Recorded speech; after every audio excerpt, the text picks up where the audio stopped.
This CD in your kid's room, take notice. Two high school dropouts from Detroit have formed a rap group called the Insane Clown Posse, ICP to the kids. And what they advocate makes some of the black rappers look like Shirley Temple. The Insane Clown Posse have indeed earned their title of the most hated band in the world, specialising in the horrorcore genre, a style of rap music with extremely violent lyrics and dark themes you would likely see in a bad 80s teenage horror film. ICP is one of the most unique yet polarising names in music history. Despite the mass criticism and controversy they faced over the last 30 years, ICP has proven themselves as successful artists, earning themselves 2 platinum records and over 10 million units sold across the world. In 1991, ICP created and launched their own record label, Psychopathic Records, which would be the group's home base for all their music. Over the last 30 years, Psychopathic Records has released over 60 different albums from 23 different artists. The vast majority of Psychopathic albums will immediately catch the attention of its fans they dubbed the Juggalos, with cult classics including ICP's Riddle Box, Twiztid's Freak Show, ABK's Hatchet Warrior, and Dark Lotus Tales from the Lotus Pod. But out of the 60-plus Psychopathic releases, there are some albums that stand out for all the wrong reasons, ranging from lyrical content, to production quality, to behind-the-scenes politics.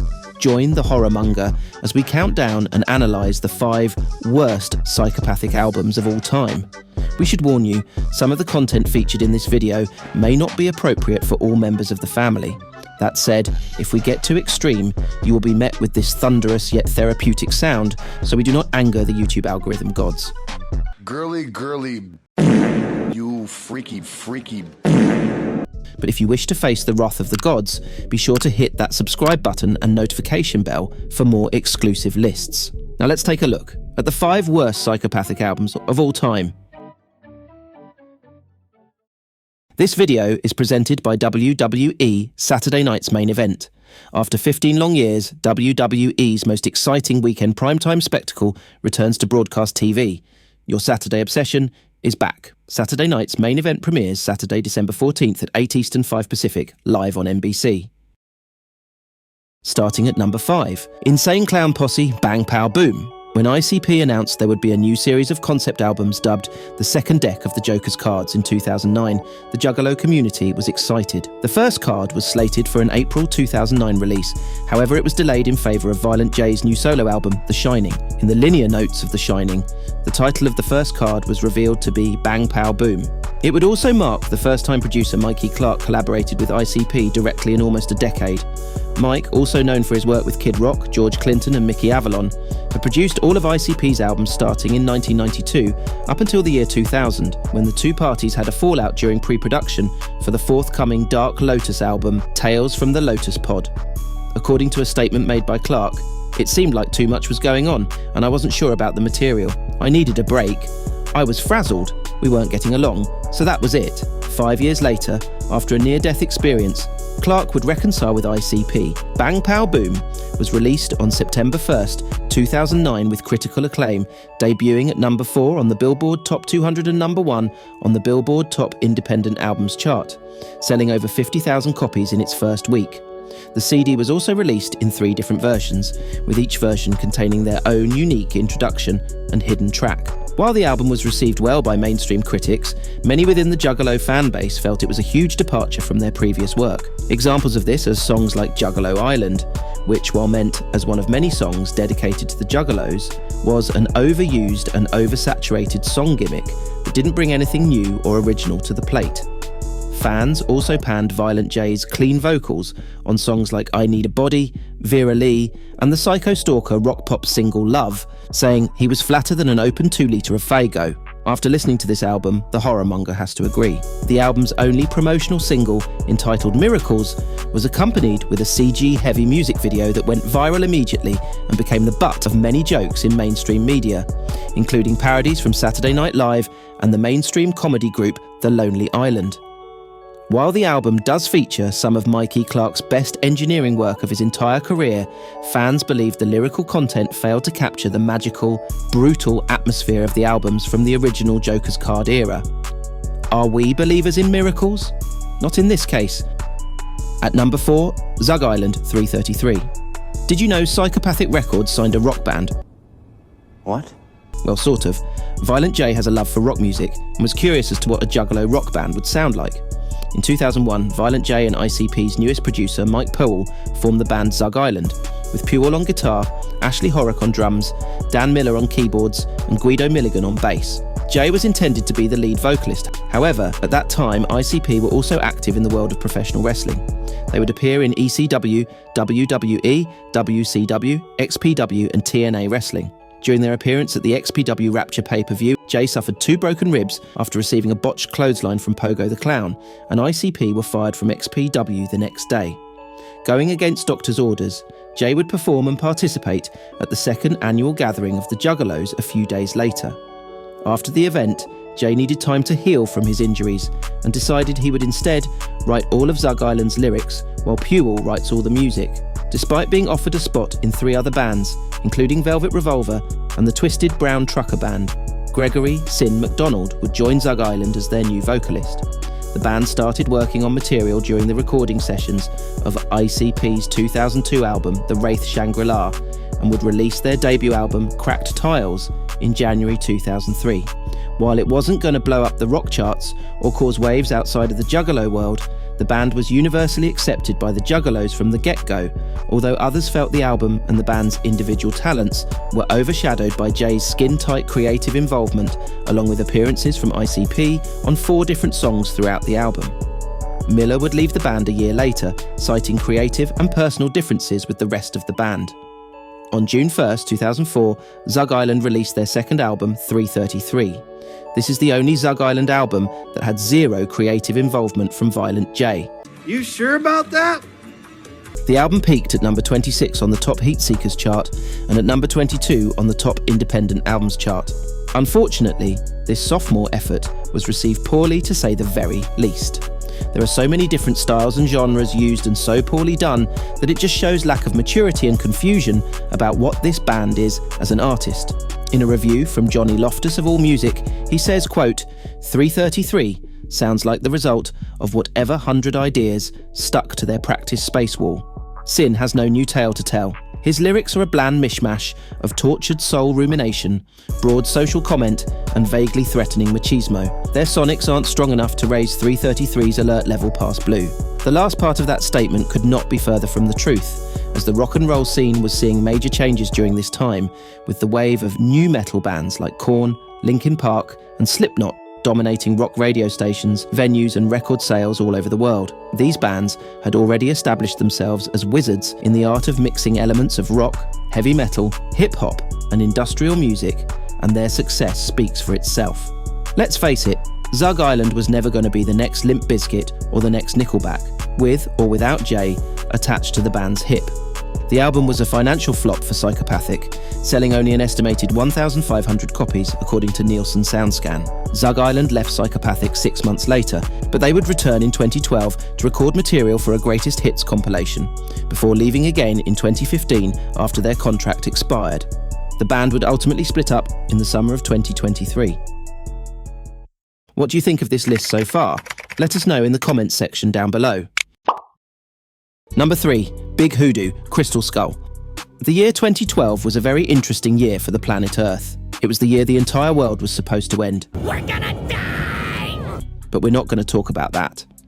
2012 would also see the beginning of a massive rift in the Juggalo community, as longtime label mates Twisted, one of Psychopathic's most popular acts, left the label on December 12th, 2 months after the release of their 9th studio album, Abominations. At that point, they had been with the label for 15 years and simply wished to explore new ventures. Psychopathic were under pressure to find a replacement act. That turned out to be Detroit rapper Doe Doubler. However, he would not sign with Psychopathic until June 2013 due to difficulties in attaining trademark rights to the Doe Doubler stage name, and would rebrand himself as Big Hoodoo. Think of it as a cartoonish mix of shock rock pioneer Screamin' Jay Hawkins and one of those over-the-top masked characters from a bad wrestling film. Big Hoodoo's debut album, Crystal Skull, released on July 2nd, 2013. Crystal Skull is a label-typical blend of horrorcore rap filled with Hoodoo's theatrical hexes and spells, with a heavy hand in production by ICP themselves, and maybe most notable for not using the word juggalo anywhere. Unfortunately, yet again, as in the case with Zug Island, Violent J asserted his creative control by co-writing all the lyrics. Many juggalos argued that the lyrics would have fit better with Violent J's voice. It was also apparent to listeners that Hoodoo had difficulties transitioning from the more traditional hip-hop style of the dough doubler era to the juggalo style that ICP had marketed for over 2 decades. In a July 2016 review for Hoodoo's second album entitled Asylum, Ryan Gradeville from Medium.com makes mention of Crystal Skull, stating, quote, "I wasn't a huge fan of Crystal Skull. There were certainly some solid tracks, and it was obvious Hoodoo could spit, but it was one occasion where Violent J's influence was a bit too heavy." A lot of the album actually seemed like it would have sounded better had it been Jay doing the songs. No sales data from Nielsen SoundScan was available for Crystal Skull as of the release of this video, but according to Psychopathic, the album's physical media sales were the lowest in the label's history. Waylon Reeves, former vocalist of the heavy metal band Mushroom Head, who was touring the United Kingdom with ICP and Big Hoodoo in 2014, stated in an interview with SiriusXM Radio's Liquid Metal, quote, "Everyone on the road was struggling to sell CDs. ICP sold roughly 30-40 CDs a night. We sold maybe 15 CDs a night.